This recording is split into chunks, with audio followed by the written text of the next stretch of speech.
La Jornada Zacatecas TV, un espacio de libertad. Fue algo gradual, como los músicos tienen otro ritmo, porque son buenos músicos desde que agarran el primer violín. Ajá. Y la política no es así, aún formándose con mucha lentitud.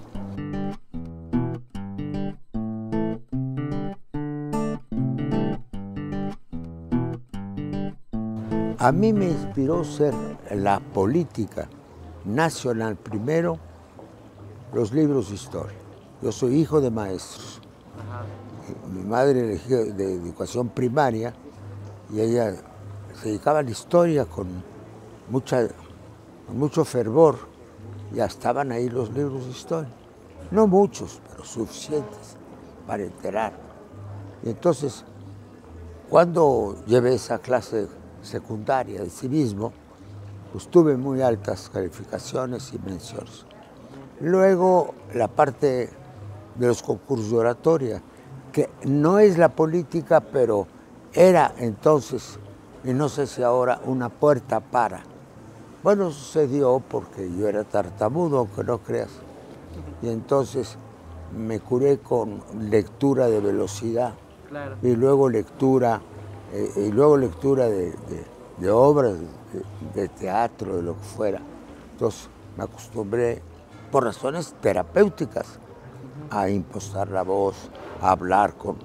Y eso me dio otra cancha, porque era la política y la oratoria. Yo era presidente de la Sociedad de Alumnos de Derecho el año que gané el concurso nacional de oratoria. Iban de la mano. Pero una cosa era política en los corredores, aquí, convenciendo, formando grupos, etcétera, haciendo amigos. Los inicios de vida pública, de vida política, a mí me hacen muy claro que son varias las pistas en las que tiene que trabajar un político. Esto lo digo en una entrevista que está en un libro mío y que me hizo la Academia Matías Romero de la Secretaría de Educación, de la Secretaría de Relaciones. Y allí me dicen que cómo llegué a Naciones Unidas. Bueno, es para conmemorar el 50 aniversario de Naciones Unidas. Y que cómo llegué a Naciones Unidas, de luego los incidentes que me llevaron ahí, pero que cómo le hice si yo nunca había estado en la diplomacia. Le dije, bueno, les dije muy espontáneo, es que pienso que ahí las cualidades que yo tenía se aplicaron todas. Fue el puesto que más obliga a poner toda la carne al asador. La parte pedagógica, la parte de personalidad, de liderazgo, la parte propiamente grilla, como se llama, todo entra en funciones. Entonces, lo más saliente es que yo pasé de la academia a la política. Ayer lo dije con motivo del doctorado. Yo en realidad, en mi generación, que es la generación del medio siglo, todos pensamos primero nuestro desarrollo académico, conocimiento de los problemas de México, conocimiento de la política mundial, y nos fuimos prácticamente todos al extranjero, todos, preferentemente a Francia, también a Italia, a Gran Bretaña, Italia, y no faltaron los que fueron a España, cada vez el mayor número, ¿verdad? Entonces, primero hicimos academia, clases y vida intelectual. Es la generación del medio siglo. Bueno, están los nombres, no necesito repetirlos. Entonces, bueno, ocurre que cuando yo termino la carrera de Derecho, pues no quedaba de otra que meterme al PRI, a las estructuras, no había otra cosa. O que tener un puesto en la administración, que lo tenía yo muy pequeño. O lo otro, esperar. Esperar que se madurara. Pero algunos maestros, fundamentalmente el señor Torres Bodet, Bueno, quienes me alentaron la vida pública, el maestro de la Cueva, Mario de la Cueva, que era como mi tutor, y después el señor Torres Bodet, con el que fue mi primer jefe. Yo decía muy sencillo porque él había pasado como diplomático varias épocas en el extranjero. En una había estado 20 años, con 19 seguidos. Y yo le pregunté, oiga, ¿y qué pasa si uno se va 19 años fuera? Se le olvida a la gente que existe. Me dijo, no es cierto. La gente lo sigue viendo y cuando usted regresa al parejo que es su generación. Entonces, en política hay lejanía y no la hay. ¿Te das cuenta? Hay lejanía física, pero no se pierde lo acumulado. Es lo que quiero decir. Pasé de la academia a la política. Presidente del consejo editorial, porque hicimos ahí un política para no pelearnos, lo manejaba Carlos Fuentes. Entonces los que aparentemente estaban más orientados hacia la novela, hacia el cuento, ese eran el grupo de Carlos. No, Sergio era además, es además el secretario de la Comisión Cultural de mi sociedad de alumnos. Es que, por otro lado, Sergio estaba conmigo, ¿me entiendes? Claro. Y lo hizo muy bien. Tenía una comisión ahí. Sergio estaba Salvador Elizondo, que había sido mi compañero de banca en la primaria. Estaban muchos amigos. Víctor Flores Olea, que anda bastante enfermo, y varios más, Javier Bimer, Rafael Rusgarren, magníficos compañeros y buenos escritores todos. Hubiera sido actor. ¿Actor? Yo creo es lo que me gustaba. ¿El teatro? ¿El cine? Voy a decir algo que no quiero que tenga una interpretación peyorativa. Pero si el que la quiere tomar, tómenlo. Es que el político tiene mucho de actor. No estoy descubriendo nada, pero el político, desde una conferencia, no todos, pero es lo que completa la vida de uno. Y bueno, yo de repente he participado en recitales, con grupos que organizan ahí el partido. Acabo de estar en un recital para Carlos Pellicer, no por Andrés, me gusta Carlos. Es más, el libro de obra poética, el completo de Fondo de Cultura, yo se lo regalé a Andrés, tenía yo 2. Entonces, a mí me ha gustado muchísimo la poesía, muchísimo. Y esa es otra dimensión. ¿Escrito? Claro, mucho. ¿Tiene algún poeta que lo fascine? No, bueno.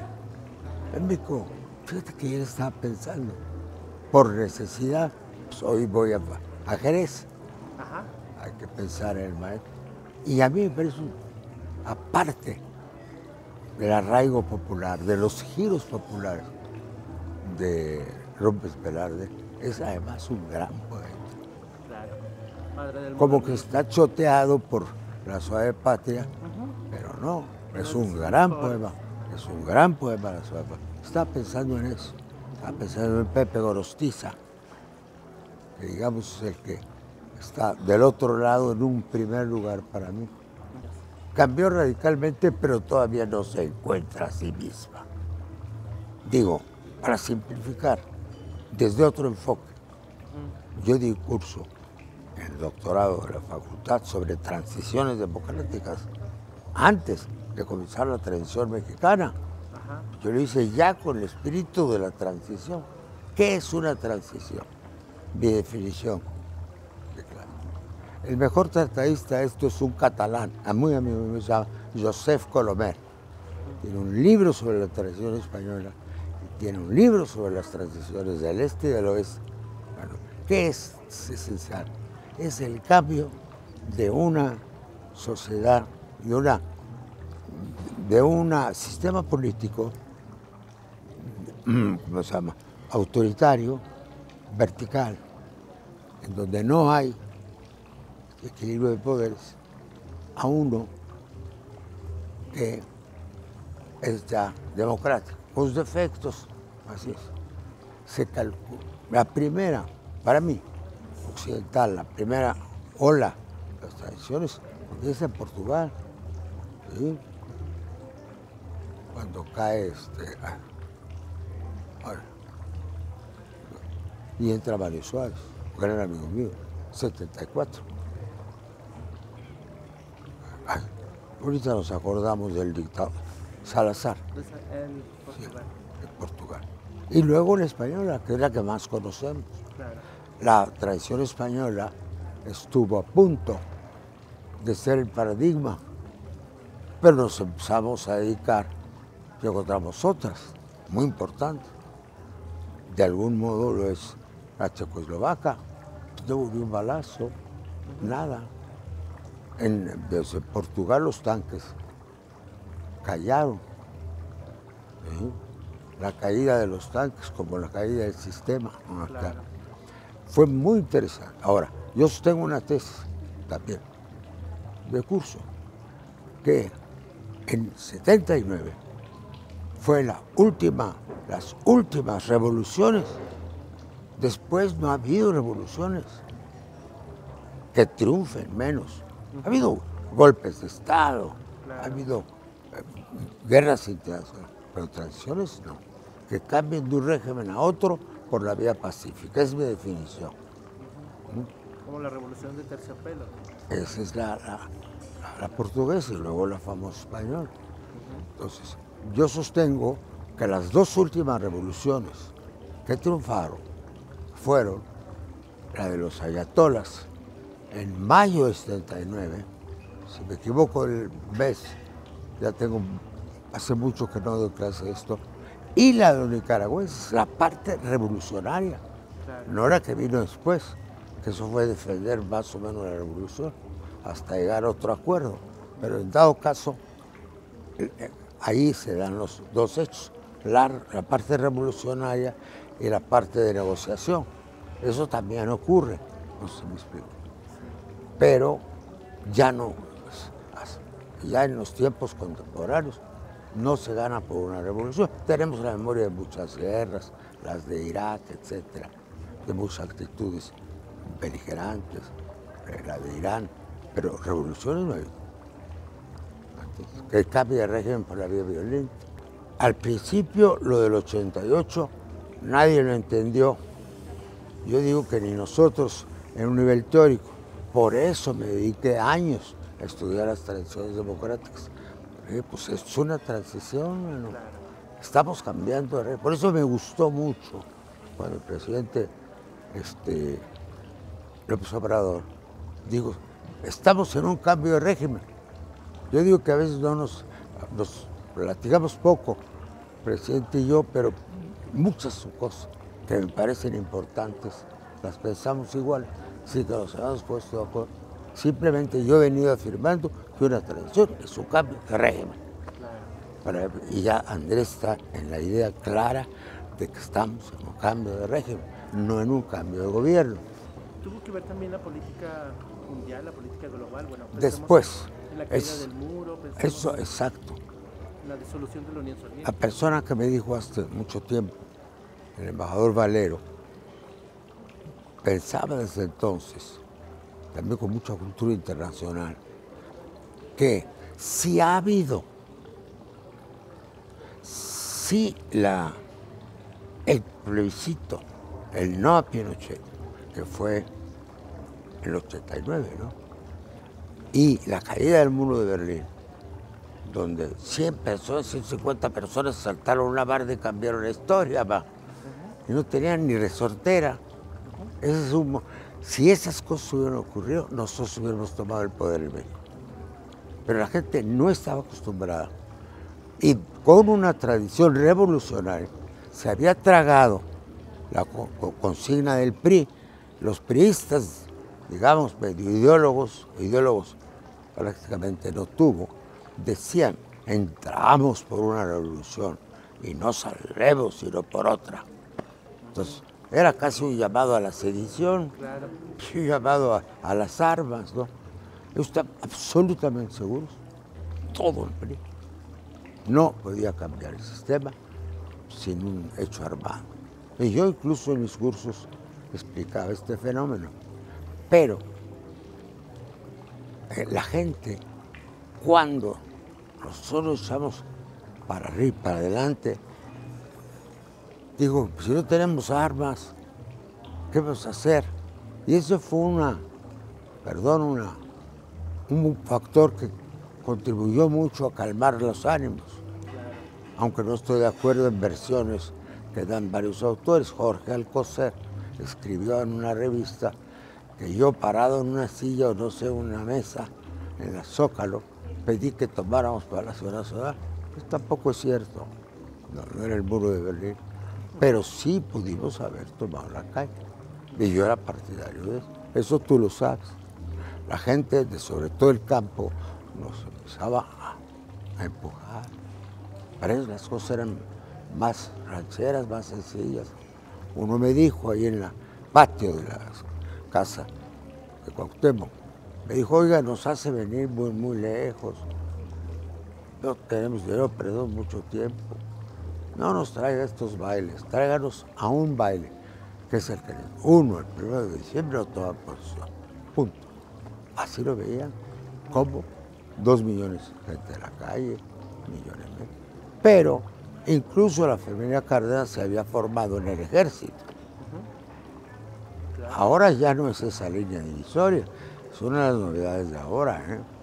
Entonces no había duda de la lealtad del ejército y no había duda de que un movimiento civil nunca derrotaría un ejército. Y gente fuera que nos van a aconsejar. Y bueno, se optó, a pesar de mi posición, por la línea tranquila. Ahora, ¿cuándo comienza la transición y cuándo termina la transición? Ese es el tema que ahora me trae muy pensativo. Pensativo de darle vueltas a la ciudad. Sin duda alguna, la transición comienza el día que desafiamos al PRI, Cuauhtémoc y yo, era maestro de Figueroa. Vamos a interpretar los estatutos, que ya no haya dedazo, va a haber competencia interna, y lanzamos a Cuauhtémoc, de acuerdo a los estatutos, aquí está nuestro candidato, vendrá el presidente, eso no nos importa, el de la Madrid importa, ¿no? Eso asustó mucho a la Madrid, porque pegó, contuvo dinero. Entonces, ahí es cuando comienza. ¿Por qué? Porque hay un cambio sustantivo en la posición de actores básicos del sistema. Todavía no los gobernadores, todavía no el aparato, pero íbamos camino de eso. Y está terminando. Ahorita, ahora, empezamos a pensar en qué es lo que nos dejó la transición y cuándo culmina. Bueno, como no ha pasado nada importante más, el último dato que tenemos es la elección del observador a la presidencia de la República con un 53%, no recuerdo, o 53%. Ese es el hecho culminante de la transición, mientras no pasa otra cosa, porque es evidente que la elección de Cuauhtémoc es democrática. Sí, desgraciadamente Fox traicionó el cambio democrático. De todos los presidentes del PRI, de que me acuerdo, nadie falsificó las elecciones tanto como Vicente. Ese fue mi pleito con él. No, impuso vilmente, descaradamente a Felipe Calderón, eso es evidente. Entonces, la transición, la alternancia, no se convirtió en transición, ahí hubo el problema. Siguió la pelota rodando. Cambió nada más de colores. Cambió de color, pero incluso mal cambiado, porque se quiso basar en los gobernadores. Reconoció a priori que los gobernadores eran 90% del PRI, entonces se dedicó a ayudar a los gobernadores a cambio de que le dieran sus votos en la Cámara de Diputados. Eso fue lo que pasó. Y con Felipe ya ni me acuerdo. Fue un gobierno bandido. Desde donde está puesta la esperanza que se tiene en la política, en la obra del Estado. Para mí el Estado es una manifestación de la cultura, por mi origen también. El Estado debe remodelarse. Mucho he hablado yo de reforma del Estado. Eso es lo primero que hay que hacer. Sí. El neoliberalismo fue una forma de Estado también. Eso tenemos que corregirlo porque cada rato decimos se acabó el neoliberalismo. ¿A qué hora se acabó? Díganme, para que le vaya a sacar una foto. ¿A qué hora se...? Ya sé. Sí. Es un fantasma que está ahí. Es un fantasma. Es que la transición se va a cumplir cuando alguien lo suceda a él. Claro, porque todavía no sabemos qué va a pasar. Aunque sea falso, lo acusan de intenciones eleccionistas. Claro. Tienen que calmarse los ánimos y entrar ya en pleno funcionamiento la 4T. Ahora vamos al tema de la 4T. Pues la 4T no es un programa expreso de gobierno, pero son muchos. Y esa es una tarea a la que alguien se dedicar. Yo tengo editado un libro agotadísimo que se llama Los proyectos de reforma en la transición mexicana. Es un libro agotado, pero está todo. Y ya se publicó siendo Andrés presidente del partido, unos meses después de que me fui. Y ya entra Los sentimientos de la nación en versión andresista, ya entra en este libro. Bueno, ahora alguien se debía preocupar por hacer un vademecum, una síntesis. Hay un documento de Andrés poco antes de la elección de 250 puntos. ¿Ves? Hay uno que hicimos conjuntamente, que son reformas constitucionales, reformas legales, reformas administrativas. Pero no necesariamente la va a hacer toda, ¿sí? Y habrá muchos obstáculos en el camino.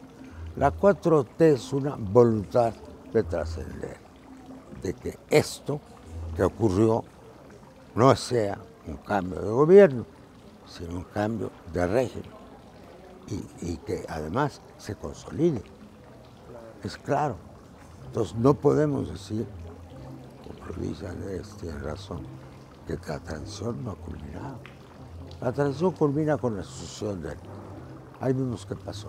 Ahora, un programa económico de la transición. Lo hay, al que presentó al Congreso. Está bien, pero tenemos que ser más precisos. Sí. Hay capítulos que hay que afinar, el de salarios. Ahora, para mí, una transición democrática es una reforma del Estado. ¿Por qué? ¿Qué tiene el liberalismo? ¿Qué encanto tiene? Ahora algunos escriben para defender. Dicen, bueno, ¿a qué horas desapareció? Sí, el periodo neoliberal. Pues no ha desaparecido. Porque fundamentalmente ha aparecido algunas cosas, alguna actitud. Porque es un movimiento hacia la igualdad, el movimiento transicionista, cuando es progresista. Bueno, tiene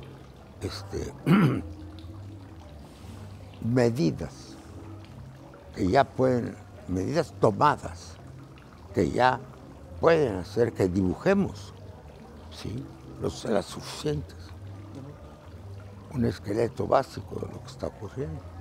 Bueno, Andrés ha sido haciendo medidas progresistas. Acabamos de reformar leyes. No, nos falta la última, eso que vamos a hacer cuando regresemos, dice la presidenta de la Cámara que no hemos votado. Pues sí, ya votamos. Y ella cantó, dijo aprobado. Yo le dice que no hemos votado, pero es para el control, entre otras cosas, para el control de los fondos bancarios. Claro. Es muy importante. Dentro de después del neoliberalismo, tener mecanismos legales. ¿Verdad? Ahora, a México se cruzan, digamos, el neoliberalismo con el narcotráfico. Puede haber países narcotraficantes que no son neoliberales, puede haber, y puede haber políticas neoliberales que no sean de narcotraficantes, obviamente.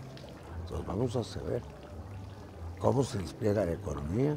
Yo tengo la certidumbre de que con inversiones masivas, no solo grandes carreteras, construcción de hospitales, de escuelas, de universidades, es obra pública que absorbe mucha mano de obra. Con eso bastaría para echar a andar la economía, más los salarios. El presidente ha hecho un aumento razonable de salarios para estos 3 años. Pero yo estoy por una reforma a la ley que ponga, que dé una meta cualitativa y cuantitativa que sea en la Constitución. No lo fija una comisión o lo fija la Cámara. Aquí en este enfoque no importa cuál sea la autoridad, importa cuál es el criterio.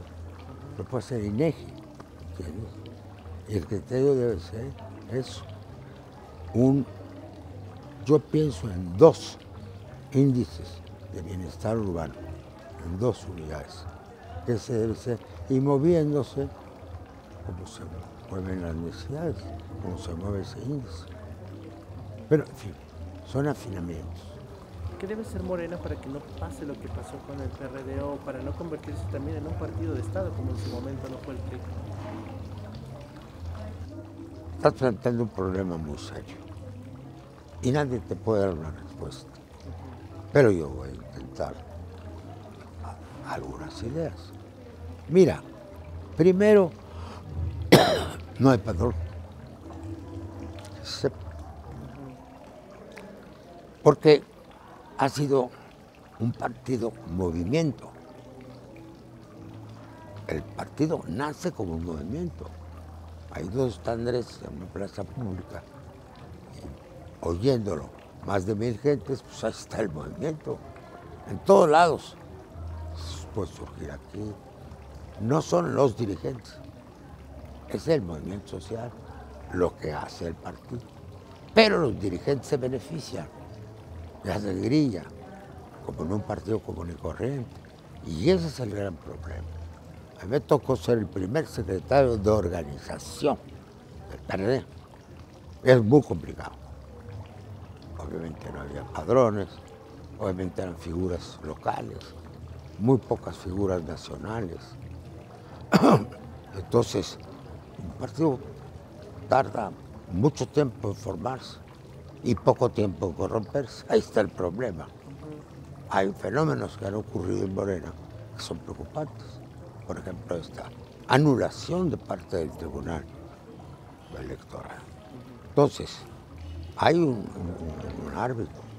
Yo creo que en general, lo creo y lo he escrito, no lo han aceptado los partidos.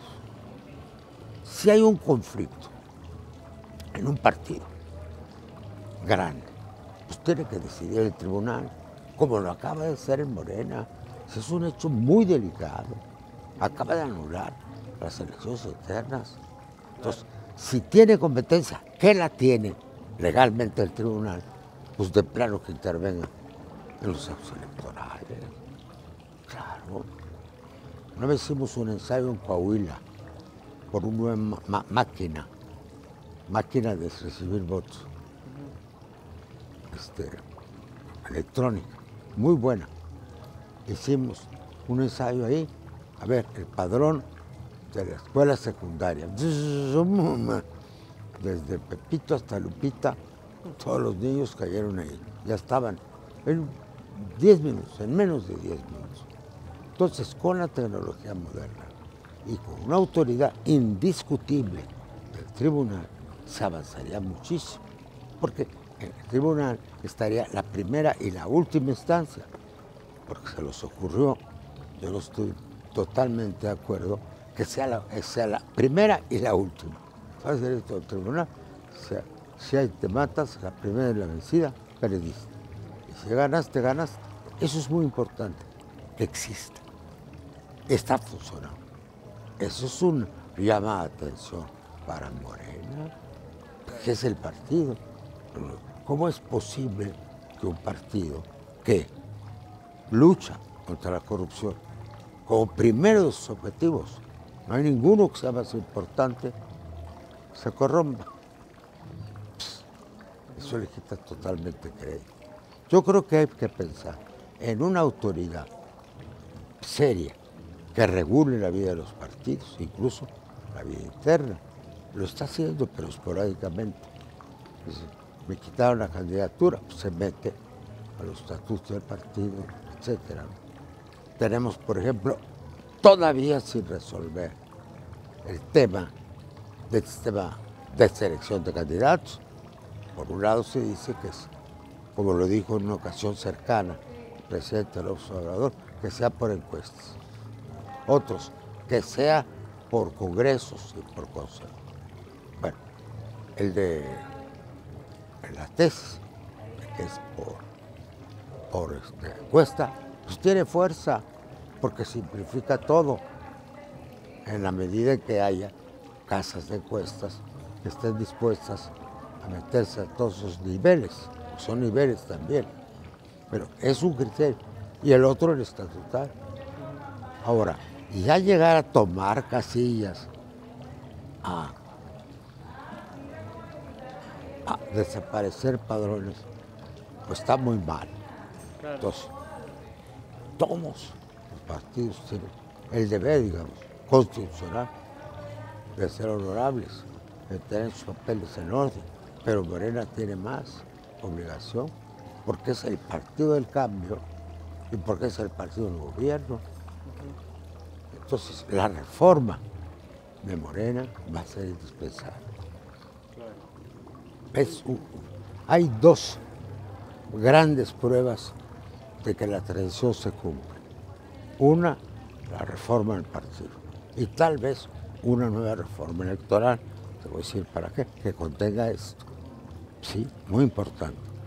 Y el nuevo régimen de gobierno, que significa en los hechos algunas medidas, inmediatamente las identificamos, sí, con la 4T. Pero te insisto, entonces tienes partido, tienes gobierno y tienes acción política. Tú me la planteaste, se llama la 4T. Bueno, yo identifico la 4T cuando se hacen cosas imaginativas que van a reducir la reducción, a simplificar los trámites, a descentralizar el poder, a democratizar la vida social. Hay que identificarlas cuáles son. Las que van en ese sentido son, obviamente, de la 4T. No todas las personas tienen el mismo objetivo, los mismos objetivos, ni hay un catecismo tampoco. No hay un catecismo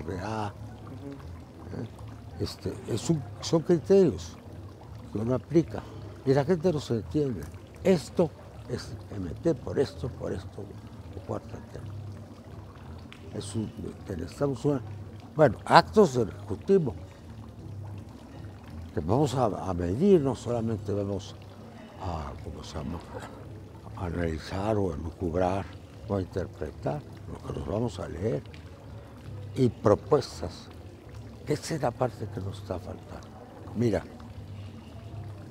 no son muchas, ni muy importantes, las iniciativas que está presentando los diputados y los senadores. No, porque no está garantizado. Yo puedo presentar, yo mismo, tengo de hecho presentado una iniciativa sobre federalismo, iniciativa constitucional de caballo, para transformar el federalismo. Tengo otra para salarios, tengo otra para política exterior de Estado. Bueno, pero esas no caminan. Y no caminan por la sencilla razón de que no tienen luz verde de arriba. Es otro problema. Primero, no corromper. Segundo, tener una mentalidad clara de lo que se quiere. Y tercero, no parecerse al PRI. Sí, simplemente eso.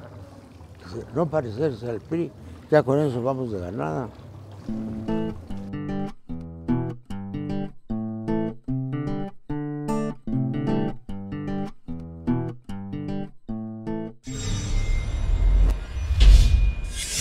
La Jornada Zacatecas TV, un espacio de libertad.